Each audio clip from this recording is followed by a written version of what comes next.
RTVKGF News முக்கிய செய்திகள். Vajpayee is managing director. அவங்கிட்ட யாரு குரூப்னு சொல்லிட்டு போறாங்களோ, தொழிற்சங்கம் எங்கள்துன்னு சொல்லி போனாங்களோ அவங்க தான் கிடையாது. ಸತ್ಯ ಬಹಿರಂಗವಾಗಿದೆ. ಬಿಜಿಎಂಎಲ್ ಸಂಸ್ಥೆಯ ಪ್ರಸ್ತುತ ಹೈಕೋರ್ಟ್ ಪ್ರಕರಣದ ಸ್ಥಿತಿಗತಿಗಳ ಕುರಿತು ಹಿರಿಯ ವಕೀಲರಾದ ತೋಳರ್ ಬಾಲನ್ ಹಾಗೂ BGML X employees association welfare ಅಧ್ಯಕ್ಷ ಮೂರ್ತಿಯವರು ತೀವ್ರವಾದ ವಿವರಣೆ ನೀಡಿದ್ದಾರೆ. ಕೆ ರಾಜೇಂದ್ರನ್ ಇರುವ ಗುಂಪೇ ನಾವು ಕಾರ್ಮಿಕ ಸಂಘ ಎಂದು ನಿರ್ವಹಣೆಯ ಮುಂದೆ ನಾಟಕವಾಡಿದ ನಕಲಿ ಗುಂಪಿನ ಮುಖವಾಡ ಕಳಚಿಬಿದ್ದಿದೆ. ನಿರ್ವಹಣೆಯ ಚಾಟಿ ತಮ್ಮನ್ನು ಸಂಘವೆಂದು ಹೇಳಿಕೊಂಡವರನ್ನು ಭೇಟಿ ಮಾಡಲು ನಿರ್ವಹಣೆ ಸ್ಪಷ್ಟವಾಗಿ ನಿರಾಕರಿಸಿದೆ. ಜೊತೆಗೆ ಎನ್ಆರ್ಎಂ ವಸತಿ ಗೃಹಗಳನ್ನು ತಕ್ಷಣ ಖಾಲಿ ಮಾಡಲು ಮ್ಯಾನೇಜ್ಮೆಂಟ್ ಕಠಿಣ ನೋಟಿಸ್ ಕಳುಹಿಸಿದೆ. ಸ್ವಾರ್ಥ ರಾಜಕೀಯಕ್ಕೆ ಇಲ್ಲ ಸ್ಥಾನ. ಕೆ ರಾಜೇಂದ್ರನ್ ಅವರಿಗೆ ಗಣಿಯೊಂದಿಗೂ ಯಾವುದೇ ಸಂಬಂಧವಿಲ್ಲ, ಅವರು ಕಾರ್ಮಿಕರೂ ಅಲ್ಲ ಎಂದು ಸ್ಪಷ್ಟವಾಗಿ ಘೋಷಿಸಲಾಗಿದೆ. ಕಾರ್ಮಿಕರ ಹಕ್ಕುಗಳಿಗಾಗಿ ಯಾವುದೇ ರಾಜಕೀಯ ಹಿನ್ನೆಲೆಯಿಲ್ಲದೆ ನಿಷ್ಠೆಯಿಂದ ಹೋರಾಟ ಮಾಡುತ್ತಿರುವುದು BGML X employees association welfare ಮಾತ್ರ. ಹಣ ದೋಚುವ ಗುಂಪು. ದೆಹಲಿ ಹೋಗುತ್ತೇವೆ, ಮನೆ ಮತ್ತು ಶಾಲೆಗಳನ್ನು ಖರೀದಿಸಿಕೊಡುತ್ತೇವೆ ಎಂದು ಕಾರ್ಮಿಕರಿಂದ ಹಣ ಸಂಗ್ರಹಿಸಿ ಇತರರ ಹಣದಲ್ಲಿ ಧರಣಿ ನಡೆಸುವ ಸ್ವಾರ್ಥಿ ಗುಂಪನ್ನು ಜನರು ನಂಬಬಾರದು ಎಂದು ಎಚ್ಚರಿಸಲಾಗಿದೆ. ಗೆಲುವು ಖಚಿತ. ಕೋರ್ಟ್ ಅವಮಾನ ಪ್ರಕರಣ ಸೇರಿದಂತೆ ಎಲ್ಲಾ ಕಾನೂನು ಹೋರಾಟಗಳನ್ನು ಕಾರ್ಮಿಕರಿಂದ ₹1 ಪಡೆಯದೆ ಸ್ವಂತ ಹಣ ಖರ್ಚು ಮಾಡಿ ಈ ಸಂಘ ನಡೆಸುತ್ತಿದೆ. ಬಿಜಿಎಂಎಲ್ ಕಂಟೆಂಪ್ಟ್ ಆಫ್ ಕೋರ್ಟ್ ಪ್ರಕರಣದಲ್ಲಿ ಜೂನ್ 11ರಂದು ಜಯ ಸಾಧಿಸುತ್ತೇವೆ ಎಂದು ತೋಳರ್ ಬಾಲನ್ ಅಡ್ವೊಕೇಟ್ ತಿಳಿಸಿದ್ದಾರೆ. ವಕೀಲ ಬಾಲನ್ ಅವರು ನ್ಯಾಯಾಲಯದಲ್ಲಿ 100% ಸಮರ್ಥವಾಗಿ ವಾದಿಸಿ ಗೆದ್ದು ಕಾರ್ಮಿಕರ ಹಣವನ್ನ ಶೀಘ್ರದಲ್ಲೇ ಮರಳಿ ಪಡೆದುಕೊಡುತ್ತಾರೆ. ವದಂತಿಗಳನ್ನು ನಂಬದೆ ಏಕತೆಯಿಂದ ಇರೋಣ. இதுபோன்ற முக்கிய செய்திகளை தெரிந்து கொள்ள RTVKGF நியூஸ் சேனலை லைக் அண்ட் சப்ஸ்கிரைப் செய்து கொள்ளுங்கள். உண்மை அம்பலமானது. பிஜிஎம்எல் நிறுவனத்தின் தற்போதைய உயர்நீதிமன்ற வழக்கு நிலவரங்கள் குறித்து மூத்த வழக்கறிஞர் தோழர் பாலன் மற்றும் BGML X employees association welfare தலைவர் மூர்த்தி அதிரடி விளக்கம் அளித்துள்ளார். கே ராஜேந்திரனிடம் இருக்கும் கும்பல் நாங்கள்தான் தொழிலாளர் சங்கம் என்று நிர்வாகத்திடம் நாடகமாடிய போலி கும்பலின் முகமூடி கிழிக்கப்பட்டுள்ளது. நிர்வாகத்தின் சாட்டையடி. தங்களை சங்கம் என்று கூறிக்கொண்டவர்களை சந்திக்க நிர்வாகம் திட்டவட்டமாக மறுத்துவிட்டது. மேலும் எந்நாடம் குடியிருப்புகளை உடனடியாக காலி செய்ய கோரி மேனேஜ்மெண்ட் அதிரடி நோட்டீஸ் அனுப்பியுள்ளது. சுயநல அரசியல் கிடையாது. கே ராஜேந்திரனுக்கும் சுரங்கத்துக்கும் எந்த சம்பந்தமும் இல்லை, அவர் தொழிலாளியும் கிடையாது என திட்டவட்டமாக அறிவிக்கப்பட்டுள்ளது. தொழிலாளர்களின் உரிமைகளுக்காக அரசியல் பின்னணியின்றி உண்மையாக களம் காண்பது BGML X employees association welfare மட்டுமே. காசு பறிக்கும் கும்பல். தொழிலாளர்களிடம் டெல்லிக்கு செல்வதாகவும் வீடு மற்றும் பள்ளிகளை வாங்கித் தருவதாகவும் கூறி பணப்பிரீபணைப்பு, பிறர் காசில் தருணா நடத்தும் சுயநல கூட்டத்தை மக்கள் நம்ப வேண்டாம் என எச்சரிக்கப்படுகிறார்கள்.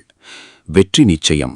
கோர்ட் அவமதிப்பு வழக்கு, கான்டெம்ப்ட் கேஸ் உள்பட அனைத்து சட்ட போராட்டங்களையும் தொழிலாளர்களிடம் ₹1 கூட வாங்காமல் சொந்த பணத்தை செலவழித்து இந்த சங்கம் நடத்தி வருகிறது.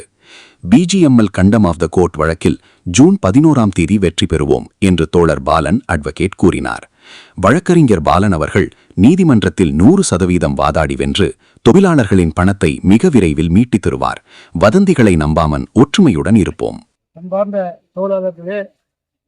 இன்றைய தினம் நம்முடைய மூத்த வழக்கறிஞர் திரு பாலன் அவர்கள் தங்கத்துறை நிலைமையை பற்றியும் ஹைகோர்ட்டுடைய வழக்கு பற்றி தெளிவாக சொன்னார். இன்றைக்கு என்ன நிலைமைனாக்கா, Vivekkumar Vajpayee is managing director. அவங்கிட்ட யாரு குரூப்னு சொல்லிட்டு போனாங்களோ, தொழிற்சங்கம் எங்கள்துன்னு சொல்லி போனாங்களோ அவங்க தான் கிடையாது. அவங்க என்ன பண்ணிட்டாங்கன்னா, டாக்டர் பி ராஜேந்திரகுமார் அவருக்கு 2 வீடு இருக்குது NIRMல, அது வந்து வெக்கேட் பண்ண நோட்டீஸ் சர்வ் பண்ணிக்கிறாங்க. நோட்டீஸ் சர்வ் பண்ணும்போது டாக்டர் ராஜேந்திரகுமார் கூட வந்து கே ராஜேந்திர கிட்ட கொடுத்துக்கிறாரு, இது என்ன பாருங்க, இது மாதிரி நோட்டீஸ் வச்சுக்கோங்க. இவரு அப்பாயின்மெண்ட் கேட்டவர் விவேக்குமார் வாஜ்பாய் அவர் சொன்னார், இல்லை இவங்கெல்லாம் கொடுக்க முடியாது, இல்லை சார் நாங்கள்லாம் யூனியன் எல்லாம் ஒற்றுமையாக இருக்கிறோம், நாங்கள்லாம் ஒன்று, எங்கள் சங்கம் தான் முக்கியமான அசோசியேஷன் அப்படின்னு சொல்லிக்கிறாரு. பட் அவன் மேனேஜ்மெண்ட்டு ஒத்துக்கலை. இன்றைய நிலைமை என்னன்னா, கே ராஜேந்திரன் அவர் வந்து எங்களுக்கு தொழிலாளியே கிடையாது, சுரங்கத்துக்கு அவருக்கு சம்மந்தமாக கிடையாது. ஏதோ ஒரு சுயநலத்துக்காக ஒரு குரூப் போட்டு வாங்கிங்கன்னு இவங்க தான் போய் கூப்பிட்டாங்களா, அவர் வரலன்னு நம்ம ஆளுக்கு சொல்கிறாங்க. நாங்கள் 2020 சங்கத்தை பண்ணும்போது தொழிற்சங்கத்தை தொழிலாளி தான் நம்ம வந்து கேஸ் பண்ணி போட்டோம். நம்மளுக்கு எந்த பொலிட்டிக்கல் எல்லாம் தேவையில்லைன்னு சொல்லிட்டு முடிவு பண்ணோம். நாளைக்கு கோர்ட் வந்து இவர் பாலன் சொன்ன மாதிரி 100% அவர் வின் பண்ணியே காட்டுறாரு, இதில் எந்த சந்தேகமும் இல்லை. அப்படி வின் பண்ணும்போது அன்னைக்கு பொலிட்டிக்கல் MP தேவைப்படும்.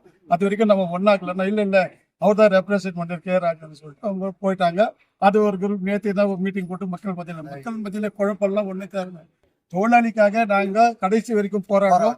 அதுக்காக அவங்ககிட்டயும் போய் நாங்கள் கால் வைக்க கெஞ்சிட்டு எங்களுக்கு நம்பிக்கை வந்து பாலன் மேலக்குது. கோர்ட்டு என்ன சொல்றது, அந்த கோர்ட்ல வந்து வாங்கி கொடுக்கறதுக்கு இவருக்கு தைரியங்குது, எங்களுக்கு நம்பிக்கை. நம்பிக்கையோட தொழிலாளி இருங்க. அவன் சொல்ற கூட மீட்டிங் ஏதோ நடந்துருக்கு, நான் மாதிரி கொடுத்தேன் அது கே ராஜன் ஆஃபீஸ்ல நடந்து போட்டோம். இந்த ப்ரோக்ராம் கேன்சல் பண்ணிட்டா லேண்ட் வந்து பர்மிஷன் கொடுக்கலன்னு சொல்லிட்டு மேனேஜ்மெண்ட் சொல்லிட்டாங்க. ஸோ இந்த மாதிரி பிரச்சனையால உண்மையாக பாடுபடுறது பிஜிஎம்எல் எக்ஸ்எம்ப்ளாய் அசோசியேஷன் வெல்ஃபேர். நாங்கள் தான் கோர்ட்ல போராடுறது, நாங்கள் தான் கோர்ட்ல கேஸ் ஃபைல் பண்ணிக்கிறது தான், வக்காலத்து செயல் பண்ணிக்கிறது நாங்கள் தான். அதனால தொழிலாளி contempt to court case file பண்ணது சொன்னார் இல்லையா, இவர் தான் பண்ணாரு. ஒரே ₹1 எந்த தொழிலாளி கிட்ட அன்னைக்கு ஒரு 300 காப்பி வந்து ஜெராக்ஸ் எடுக்கணும். அங்க இருக்காரு மூர்த்தி என்ன பண்ணுகிறாரு, கம்ப்யூட்டருக்கு வந்துட்டு எனக்கு ஒன்றும் இல்லைன்னு அவங்க ஆளை போட்டு 300 பேஜ் காப்பி சொந்த படத்துல போயிட்டு ஜெராக்ஸ் 4 காப்பி, காசின்னு ஒருத்தருக்கும் இவருக்கு ஒருத்தர், அப்புறமேட்டு புஷ்பலதா மேடம் ஒருத்தர், இன்னொரு 4 பேருக்கும் 4 காப்பி. அவங்க தான் இவங்கெல்லாம் இவங்க சபாக இவங்க மெம்பர்ஷிப் பண்றாங்க. அதனால அந்த 4 காப்பி சொந்த பணம் கொடுத்தா பண்ணாது வரைக்கும். நானும் மைன்ஸ்காரன், நானும் எங்க அப்பனும் மைன்ஸ்கார் தான், எங்க அப்பனும் வைடிங் டிரைவர் தான். இந்த தொழிலாளிக்கு கஷ்ட நஷ்டம் நான் பார்த்துக்க மாட்டேன்னு சொல்லிட்டு தானாக வந்து இவர் பண்ணது இதுதான் உண்மை. அதனால தொழிலாளிகள் எந்த சந்தர்ப்பத்திலையும் எங்க மேல நம்பிக்கை வைங்க. நாங்க எந்த ஒரு காசை வாங்குறதோ ஏமாத்துறதோ, தொழிலாளி போயிட்டு வீடு வாங்கி தர, அப்புறம் யாரோ ஒருத்தருக்கு ஸ்கூல் வாங்கி தர, இந்த மாதிரி எல்லாம் பண்ணி நாங்க டெல்லிக்கு அவன் காசை வாங்கி போய் பண்றது. இந்த தர்ணா கூட யாரோ காசு கொடுத்து தான் பண்றது, அது கூட அவங்க சொந்த காசு இல்லை. ஆகையால தொழிலாளிகள் நம்பிக்கையோடு இருங்க. நிச்சயமாக தொழில் பாலனவர்கள் நம்மளுக்கு வாதாடி நம்மளுக்கு அந்த பணத்தை வாங்கி கூடி சீக்கிரம் வாங்கி கொடுப்பாருன்னு நம்பிக்கையோடு சொல்றேன்.